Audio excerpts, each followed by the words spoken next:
Halo Sobat Senator dimanapun kalian berada, semoga selalu sehat walafiat. Kali ini bersama saya Adi Nugroho akan menjadi host podcast kali ini.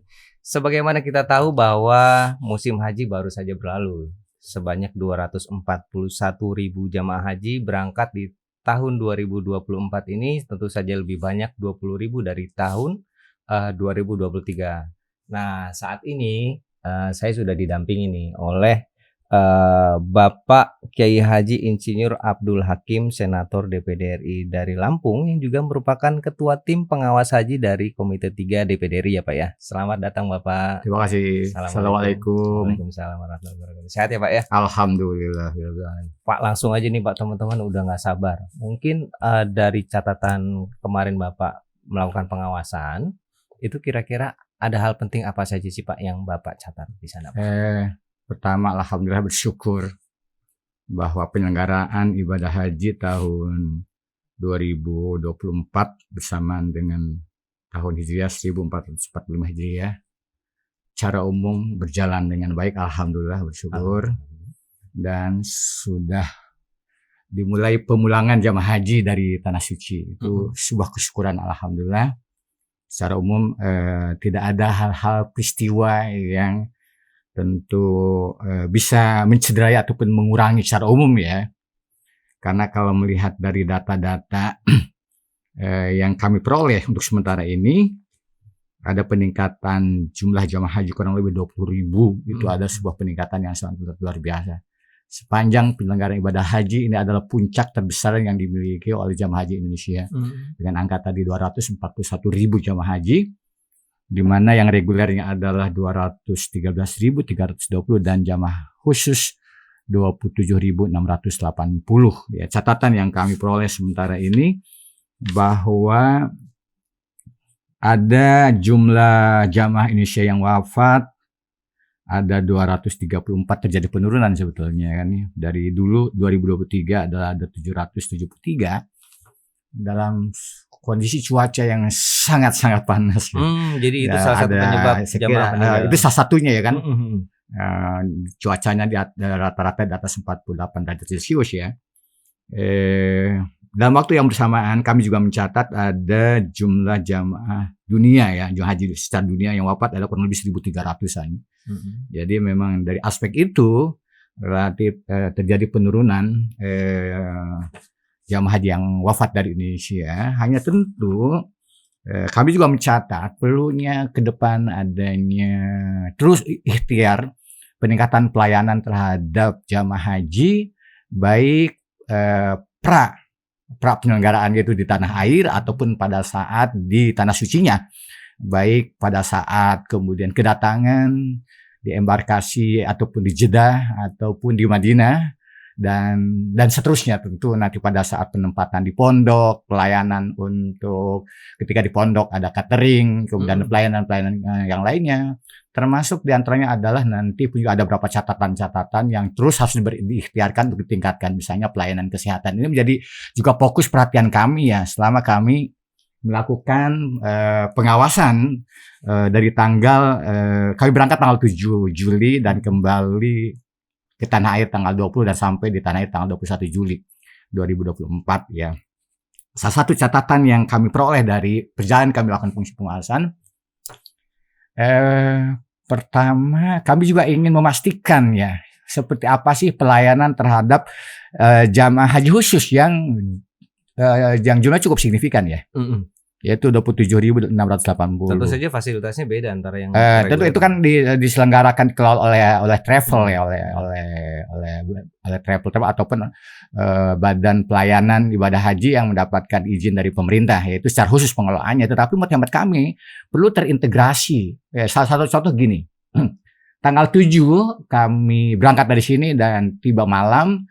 Kemudian tanggal 8 Juli kami sudah melakukan fungsi karena kami ke Madinah terlebih dahulu. Ternyata di Madinah itu sudah tidak ada lagi petugas pelayanan haji ya. Kok bisa gitu? Karena mereka sudah fokus ke Mekah. Karena fokus pelayanan haji itu adalah untuk yang reguler. Tetapi bagaimanapun juga yang jamaah haji khusus itu punya bagian dari jamaah haji Indonesia toh. Betul. Ya. Kami sempat berkunjung ke Dakar di Madinah ingin berjumpa dengan panitia dan penyelenggara ibadah haji di Madinah, tentu ya yang di bawah koordinasi Kementerian Agama, bukan sebagian, memang kami tidak menjumpai dan kami dikonfirmasi bahwa sudah panitia dan penyelenggara sudah semuanya fokus ke Mekah, dan ternyata masih ada juga jamaah furoda dan jamaah khusus yang ada di situ. Jadi hemat kami, ini jadi catatan kami ya, bahwa bagaimanapun juga betapapun misalnya fokus pemerintah memberikan pelayanan terhadap jamaah haji reguler, tetapi bagaimana yang namanya klasifikasi jamaah haji khusus itu kan di bawah juga pengelolaan dan koordinasinya Kementerian Agama. Dalam hal ini adalah tentu panitia penyelenggara ibadah haji Indonesia ya.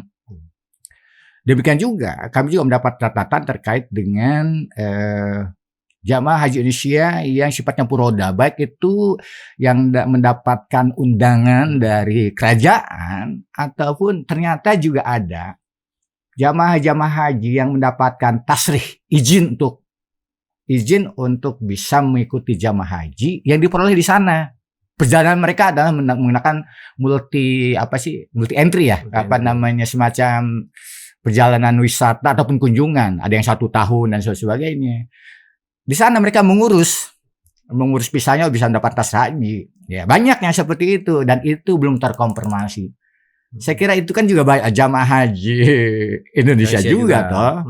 Itu adalah warga Indonesia yang itu kurang bisa mendapatkan pemantauan. Kami juga bisa memahami itu kan. Tetapi ke depan catatan kami, kita harus bisa mendapatkan angka yang jelas.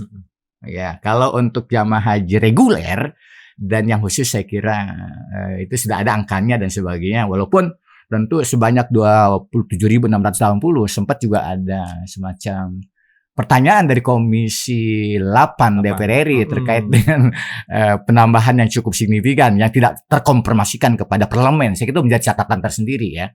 Selain tadi jumlah angkanya ada penambahan, kemudian dalam rangka pengolahannya ketika di sana saya lihat belum terkoordinasi dengan baik. Ya, memang mungkin demikian asumsi saya.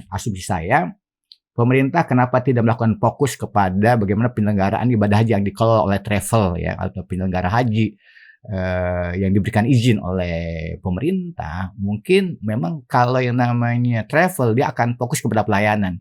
Sekali dia tidak memberikan pelayanan dengan baik, dia akan ditinggalkan oleh jamaah, kan mungkin itu asumsinya. Tetapi secara umum memang bagus ya pengelolaan ibadah haji baik di sebelum keberangkatan atau ketika di sana yang dilakukan oleh travel yang namanya jamaah haji plus umumnya bagus. Umumnya bagus kan.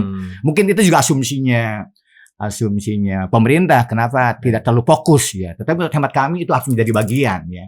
Karena nanti pun kita ingin mengevaluasi ya terhadap penyelenggara ibadah haji khusus ataupun yang ONH plus itu tentu menjadi evaluasi tersendiri ketika nanti ada travel ataupun penyelenggara ibadah jamaah haji khusus yang tidak bisa memberikan pelayanan terbaiknya kepada jamaah. Ya, itu catatan yang juga kami bisa sampaikan ya. Kemudian hal yang lain itu yang terkait dengan kan sekarang ada istitoah itu ada 2 ya. Istitoah itu bukan saja kemampuan memenuhi ongkos ya, tetapi juga istitoah dalam konteks kesehatan. Nah, ini yang jadi persoalan ya. Kami kemarin mendapatkan berbagai temuan di lapangan. Persoalan kesehatan ini menjadi problem. Di sisi lain, pemerintah mengurangi jumlah tenaga kesehatan ya. Yang kami bandingkan dari tahun sebelumnya itu keluhan dari para tenaga kesehatan di sana. Ini jumlah jamaah haji yang lolos dari verifikasi istitoah di aspek kesehatan itu banyak yang belum terverifikasi dengan benar. Ternyata lolos. Misalnya contoh satu hal saja yang mendasar ya. Misalnya ada jamaah haji yang dipalsukan atau gimana tuh Pak? Kenapa? Kok bisa lolos begitu Pak? Saya tidak tahu bagaimana nanti itu yang harus menjadi perhatian ya. Misalnya contoh satu saja. Jamaah haji yang harus mendapatkan pelayanan perawatan cuci darah. Itu kan ada yang 2 kali dalam satu pekan. Bagaimana di sana gitu loh? Ya itu kan sangat merepotkan dan sangat tidak bisa terlayani dengan baik. Khawatir ini kan berisiko tinggi. Jadi jamaah haji yang berisiko tinggi itu cukup besar jamaah haji. Terutama lansia Pak ya. Dan kami juga sudah melakukan kunjungan ke beberapa pelayanan kesehatan di sana kan. Mereka mengeluhkan jumlah tenaga kesehatan tidak proporsional mampu melayani jamaah haji yang berisiko tinggi, yang itu membutuhkan pelayanan cepat dan pendampingan dan sebagainya. Oleh karena itu catatan kami bahwa ke depan terkait dengan kalau kemudian pemerintah ada kebijakan betul untuk mengurangi antrian, ya kemudian tadi yang berusia lanjut dan sebagainya harus sejalan dengan kebijakan-kebijakan yang lain. Misalnya, ya ada memang kebijakan pendampingan oleh keluarga. Ya, itu saya kira salah satu terobosan cukup bagus. Tetapi kan tidak semua lansia memiliki pendamping yang punya kemampuan dari keluarga. Itu juga persoalan. Ya kan? Oleh karena itu, ketika terjadi itu, maka panitia ataupun pemerintah harus menyiapkan. Ya, harus betul-betul dievaluasi berapa sesungguhnya yang lansia ataupun yang karena hal-hal tertentu perlu mendapatkan pendampingan yang tidak punya pendamping dari keluarga. Harus ada kesediaan pemerintah untuk bisa dengan angka yang jelas terkait dengan itu, ya, karena ini merepotkan karena secara umum ibadah haji itu ibadah haji yang membutuhkan konsentrasi yang sifatnya fisik, ya kan. Saya kira itu beberapa catatan yang kami peroleh kaitan dengan beberapa pelayanan, ya, baik kemudian di Madinah, kemudian di Mekah ataupun di Arafah, kemudian Muzdalifah dan Mina, ya. Dan kami pun juga memang mendapatkan masukan-masukan terkait dengan komplain, ya, jamaah haji yang mereka mendapatkan tempat yang sangat terbatas. Hanya ukuran berapa ya, kasur itu kan dempet. Itu saya kira pertama ya, problemnya gini. Luasan Arafah dan Mina tidak pernah bertambah. Sementara ada penambahan jumlah haji 20 ribuan. Itu yang cukup tinggi kan. Secara ini luasan lahannya kan tidak boleh dia bertambah dan sebagainya. Itu juga yang dipakai, ya kan. Oleh karena itu ke depan seperti apa gitu supaya tadi ya, walaupun beberapa jamaah sebetulnya juga merasa nyaman ketika mereka kemudian di luar tenda dan sebagainya. Ada yang tidur di luar tenda tuh Pak, saya lihat. Betul ya. Di sisi lain memang kapasitas yang diberikan memang terbatas, ya. Ya wajar lah. Bukan ditumpuk sih, ada masing-masing kan punya ada jatah tempat tidur ataupun kasur yang disiapkan kan. Hanya memang tidak lebar. Tidak lebar, ya. Ada fasilitas misalnya musola dan sebagainya sebagian jamaah, tapi tidak boleh tidur di musola kan. Sebagian jamaah ketika zikir dan sebagainya mereka menggunakan fasilitas, kemudian fasilitas musola ya untuk berzikir dan sebagainya, ya. Saya kira itu betul terkait dengan kemah sangat cukup padat karena ada penambahan jumlah jamaah. Saya kira memang kalau tidak ada upaya untuk, misalnya saya sempat terpikir harus dipikirkan konstruksi kemah baru yang bertingkat seperti apa gitu, bersusun ya. Saya kira kan bentuk desain seperti itu ya banyak contoh-contoh negara, misalnya Jepang itu sudah punya yang namanya rumah yang bisa bongkar pasang. Saya kira ini bagus juga ke depan kalau kita Indonesia bisa memberikan, siapa tahu ada tenaga-tenaga arsitek dan sebagainya dan Indonesia mampu memberikan masukan kepada ya Arab Saudi, kami punya tenaganya dan sebagainya. Itu saya kira hal yang bagus yang perlu bisa diusulkan ke depannya, karena lahan secara luas tidak mungkin bertambah. Itu juga yang dipakai, tetapi bagaimana untuk bisa meningkatkan kapasitas daya tampung kemah, ya. Kalau ke samping tidak mungkin yang bisa ke atas dengan susun dan sebagainya. Itu salah satu catatan-catatan yang kami temukan dalam rangka melakukan tugas pengawasan dari DPD RI. Jadi kalau tadi saya tarik kesimpulannya Pak, untuk pelayanan kesehatan ini sebenarnya sudah cukup ramah lansia belum sih Pak? Tadi saya sampaikan kan, pertama proporsional pendampingan, mungkin, Pak, ya? Proporsional dan profesionalitas pendampingan, ya. Kemudian nanti tadi jangan sampai tadi kan lansia yang berisiko tinggi karena ada hal-hal tertentu bisa terloloskan, ya. Contoh misalnya saya menemukan juga jamaah yang dia udah namanya lansia, dia apa namanya istilahnya itu, tidak bisa nahan pipis, itu apa namanya? Iya itu. Kan harus pakai pampers dan sebagainya, ya. Itu usianya di atas 80-an. Ya. Kasus yang seperti kayak gini seperti apa gitu kan, tuh yang lansia itu kan umumnya pertama berisiko tinggi dari aspek kesehatan, kemudian ada hal-hal khusus Jadi maksud saya harus ada identifikasi secara khusus, kalaupun toh kemudian ya pemerintah ataupun penyelenggara haji kemudian meloloskan mereka untuk bisa ikut, ya harus terprediksi. Walaupun kita juga menemukan memang ada jamaah yang memang bermimpi dan berniat ingin wafat di tanah suci, ada juga yang demikian. Itu saya kira itu kan kejadian-kejadian khusus ya. Tetapi secara umum saya kira kebijakan terkait dengan istitoah tidak saja dari aspek ongkos, tetapi dari aspek fisik dan kesehatan itu pun juga harus menjadi perhatian khusus ya. Saya kira sudah tepat, tinggal bagaimana mengelolanya. Kemudian hal yang lain yang menjadi penting buat hemat saya adalah terkait dengan pembinaan jamaah. Ya, baik sebelum berangkat ke tanah suci ataupun pada saat menjelang penyelenggaraan ibadah haji, khususnya ya nanti ketika ibadah haji silakan di Mina, kemudian Arafah, Muzdalifah, kemudian ke Mina lagi, dan kemudian setelah itu ya ke Masjidil Haram untuk melakukan tawaf dan sa'i. Saya kira jamaah harus mendapatkan pembekalan dan pembinaan yang memadai sehingga mereka beribadah itu dengan semangat penjiwaan. Itu saya kira mendasar ya. Tidak saja tentu kita beribadah kan harus melahirkan sesuatu ya. Yang namanya haji itu merupakan instrumen penting untuk meningkatkan ketakwaan seseorang. Ya, saya kira itu harus berbuah itu. Oleh karena itu harus pembekalannya, harus ada pembekalan yang memadai. Ya, sekali lagi baik sebelum berangkat haji, pada saat pelaksanaannya ataupun pasca ibadah haji. Yaitu saya kira dengan adanya kelompok-kelompok pembinaan haji itu saya kira bagus ya, untuk terus ditumbuh dan dibina untuk bisa dikembangkan sebagai salah satu instrumen bagaimana jamaah haji ini pun juga untuk bisa terjaga kemabruran. Betul. Ya. Baik Pak, mungkin saya juga menyoroti sedikit tentang antrian haji yang terlalu lama nih Pak ya. Mungkin seperti kita tahu di Sulawesi Utara ada 16 tahun ngantrinya gitu ya. Kemudian juga paling lama nih di Kalimantan Selatan sampai dengan 38 tahun. Ini kira-kira bagaimana catatan atau mungkin rekomendasi dari Komite 3 kepada pemerintah Pak? Ya, artinya bersyukur alhamdulillah ini pun kan hasil kerja keras. Hasil kerja keras pemerintah didukung oleh parlemen, DPR, kemudian DPD dan elemen-elemen terkait yang lainnya. Alhamdulillah kita mendapatkan apresiasi dari pemerintahan Saudi, dari kerajaan Saudi Arabia sehingga mendapatkan tambahan 20.000 itu luar biasa prestasinya.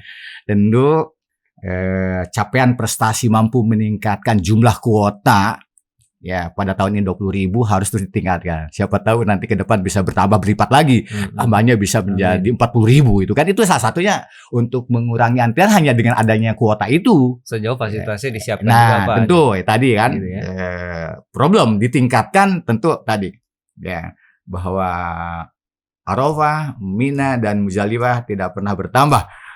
Ruangnya dan luasnya yang bisa ditingkatkan peningkatan kapasitas ke atas itu. Nah itu saya kira mudah-mudahan kita sebagai bagian yang tidak terpisahkan dari umat Islam dunia ya Indonesia dengan berbagai kepakaran dan sebagainya, tenaganya, SDM-nya, mudah-mudahan juga bisa memberikan solusi pemikiran kepada pemerintah Saudi. Di sisi lain mendorong untuk ada peningkatan jamaah haji dari Indonesia dari aspek jumlahnya, selain tentu kualitasnya, tetapi juga membantu memikirkan bagaimana ikhtiar untuk dapat meningkatkan. Siapa tahu ada investor dari Indonesia yang bisa membangun kemudian hotel-hotel di sekitar Mina gitu.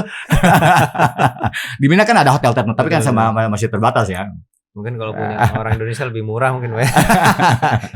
Baik Pak, mungkin dari catatan Bapak dan rekomendasi Komite 3 tadi, mungkin dalam waktu dekat Pak ada tindak lanjut dari Komite 3? Ya tentu, ini kan kami nanti akan segera melaporkan pertama di Komite 3 ya, nanti menjadi bagian integral dari kinerja yang setelah kami capai dan kami lakukan dalam masa sidang ini, nanti akan disampaikan di sidang akhir penutupan paripurna. Dan tentu setelah itu kami berharap hasil-hasil pengawasan kami pun juga nanti segera ditindaklanjuti oleh DPD secara kelembagaan. Dan kami berharap begini ya, fungsi pengawasan ini banyak dilakukan oleh berbagai lembaga yang itu belum terintegrasi ya. para fungsi pengawas dari berbagai lembaga, DPR, DPD, mungkin juga ada dari BPK dan sebagainya ya, dari tanah air yang juga bertugas ke sana. Di sana kami tidak juga ketemu. Bagus ya, suatu saat misalnya terintegrasi loh. Yeah. Baik sebelum berangkat melakukan fungsi pengawasan di sana, ataupun sepulangnya para kelembagaan yang punya fungsi pengawasan yang sama dalam upaya meningkatkan kualitas pelayanan haji bisa bertemu. Saya kira ini gagasan yang cukup bagus kalau kemudian bisa ditindaklanjuti, kita bertemu gitu kan, terintegrasi ya, berkolaborasi, kemudian seperti apa solusi ke depan gitu kan. Baik nanti dalam rangka kita memberikan masukan kepada pemerintah Saudi, itu sangat cukup bagus. Sementara ini kan masukannya secara parsial ya. Saya kira terintegrasi, gagasan melakukan fungsi pengawasan yang terintegrasi dan mencari solusi yang terintegrasi dan terpadu. Saya kira yang ini yang salah satu yang perlu ditindaklanjuti, ya kan. Kami juga merasakan. Kami berharap kemarin pun juga ya, bisa berkoordinasi dengan teman-teman Komisi 8, Komisi 9. Kalau dari DPR kan yang berangkat dari Komisi 9, Komisi 8 juga ada dari pimpinan ya. Kalau nanti ke depan bisa dipikirkan untuk pengawasan terpadu dan terintegrasi supaya hasilnya bisa maksimal. Kita untuk bisa membersamai dan mengawal bagaimana penyelenggaraan ibadah haji ini untuk bisa ditingkatkan tidak saja jumlahnya tetapi juga kualitas penyelenggaraan ibadah haji sehingga kemudian mendapatkan haji yang mabrur, menghasilkan kemudian putra dan putri haji dan hajah yang mampu memberikan kontribusi terbaiknya bagi bangsa dan negara. Dan yang paling penting antriannya jangan terlalu lama Pak ya. Nanti keburu lansia kita Pak.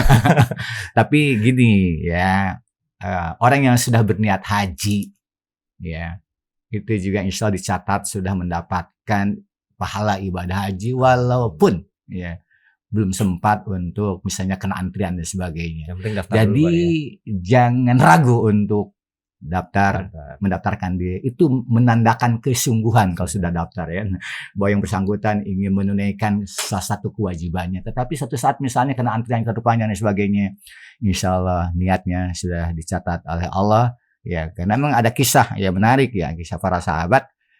Tiba-tiba kemudian ya, baginda Rasul mengabarkan bahwa si fulan tidak sempat datang kepada ibadah haji, tetapi niatnya dan perjalanan dia tidak sampai kan.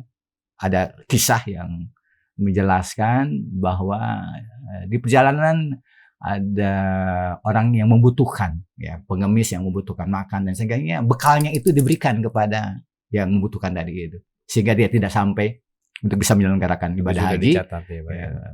Kemudian ternyata malaikatnya sudah mencatat amal soleh. Jadi selain kita punya ada ikhtiar untuk terus meningkatkan jumlah kuota haji sehingga antriannya tidak terlalu panjang, ya solusinya menambah kuota supaya antrian tidak terlalu panjang. Tetapi juga begini ya, saya kira perlu harus ada evaluasi yang sangat komprehensif ya terkait dengan saya termasuk salah satu waktu itu di DPR RI ya. Terkait dengan kemudian waktu itu bagaimana sih mengelola tabungan ataupun mengelola simpanan ya, calon jamaah haji itu kan. Inilah di sisi lain kan daftar antrian terlalu panjang. Sementara animo masyarakat pun juga untuk beribadah haji itu juga semakin tinggi ya kan. Di sini harus tadi diberikan semacam pemahaman, oke, menabung ya. Tetapi pun juga terkait dengan antrian yang panjang ini ya tetap sampai bagaimana punya kuota itu pasti terbatas. Jamaah haji bukan Indonesia saja. Betul. Dan negara-negara yang lain juga ingin juga kan begitu kan. Nah, apakah kemudian nanti ke depan juga ada pembatasan untuk menabung atau seperti apa gitu kan, itu saya kira salah satu yang harus kita pikirkan. Kalau mengandalkan kepada kuota tetap dia kalaupun ada penambahan, saya kira tidak mungkin bisa terlalu mempercepat. Yang antriannya sekarang ini kan rata-rata paling cepat 15 tahunan ya. 15 tahun kan. Saya hitung-hitung sih ada yang 15 sampai 40 tahun loh. Kalau nabungnya baru daftarnya tahun 2004, itu kemungkinannya baru bisa berangkat 40 tahun kemudian gitu kan. Ya, ini saya kira menarik. Mudah-mudahan spirit untuk meningkatkan ketakwaan dengan menunaikan ibadah haji ini rukun Islam yang kelima tetap harus menjadi spirit kita, karena memang Rasul itu bersabda ya bahwa kemunafikanlah bagi seseorang ketika dia mampu ya istitoah tadi itu yang kemudian didefinisikan istitoah itu tidak saja perbekalannya ya tetapi juga istitoah dalam segala aspeknya, tetapi kemudian dia tidak berniat sungguh-sungguh untuk bisa menunaikan ibadah haji, maka kemudian wafatnya, meninggalnya adalah wafat, kemudian membawa kedustaan keimanannya. Saya kira tadi ya, kalau sudah kemudian mendaftar, membayar, Allah mencatat niatnya untuk bisa menyempurnakan keislamannya. Baik, saya kira sudah cukup komprehensif Pak, tapi mungkin dari yang tadi Bapak soroti ini kan sudah dari sisi makanan, kesehatan, juga kuota juga sudah dibahas. Kalau untuk sisi keamanan jamaah haji di sana bagaimana Pak? Apakah ada catatan khusus Pak untuk pemerintah atau otoritas? Sejauh ini kami belum menemukan ya, kalau untuk keamanannya memang kan negara Madinah dan kota Madinah dan Makkah itu dikenal, dan alhamdulillah sekarang luar biasa ya. Dulu saya kan udah pulang pergi terus ini ke sana. Semakin ramah sekarang. Oh, gitu. Di bandara juga imigrasinya semakin ramah dan sebagainya. Itu ada luar biasa lebih kan. Baik, Pak, ya? Lebih baik.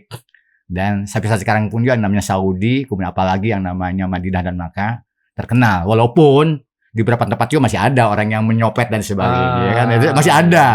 Di Masjidil Haram pun juga ya. Kasusnya juga pernah terjadi. Saya mendampingi anak saya umroh. Tiba-tiba ada lapor kepada saya, kemudian dompetnya hilang gitu kan. Ada juga, tetapi itu kan tidak terlalu signifikan ya. Ya, tentu kewaspadaan harus ada dan sebagainya. Secara umum terlindungi kok. Saya lihat dari aspek itu kan sudah relatif cukup bagus. Tinggal di aspek-aspek keramahan pelayanan, terutama ada petugas-petugas di sana. Saat sekarang ini sudah ada peningkatan keramahan melayani masyarakat, jamaah yang datang ke sana. Tapi tentu mudah-mudahan nanti Saudi terus mampu belajar ya bagaimana menjadi budaya ramah, dan mereka sekarang lagi menggalakkan itu terkait dengan karena memang salah satu pembiayaan mereka sekarang kan dihasilkan dari haji, dari umroh, dari wisata ya kan. Mereka akan kehilangan pangsanya kalau kemudian mereka lagi menggalakkan untuk meningkatkan turisme, tapi kemudian tidak dibarengi dengan keramahan, itu tentu tidak akan bisa meningkat. Mereka kan sekarang juga itu menjadi salah satu target pendapatan mereka dari turis. Salah satu turis itu adalah harus memastikan pelayanan terbaik, dan itu mereka sedang coba, saya lihat sedang diikhtiarkan seperti itu. Baik, yang terakhir ini saya sempat lihat yang jemaah haji berangkat haji tapi bukan secara resmi.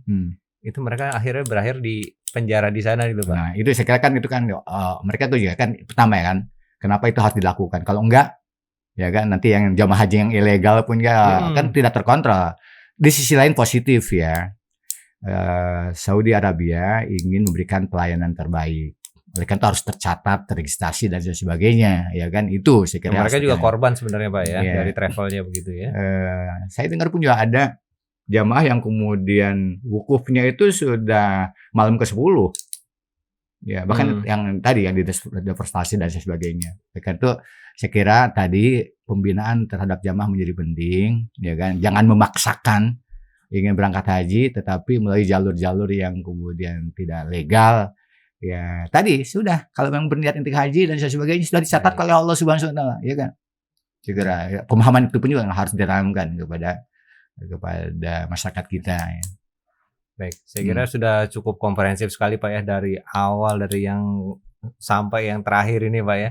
Baik, mungkin untuk Sobat Senator tadi juga menjadi catatan, kalau misalnya mau berangkat haji harus dari yang resmi Pak ya. Ya, saya kira harus sekarang daftar mulai sekarang. Daftar sekarang. Ya, sekarang daftar. Segera daftar karena diri nanti Allah pun ya sudah mencatatnya, insya Allah melaksanakan ibadah haji. Suatu saat misalnya ya tidak sampai usianya karena antrinya panjang sampai 40 tahun.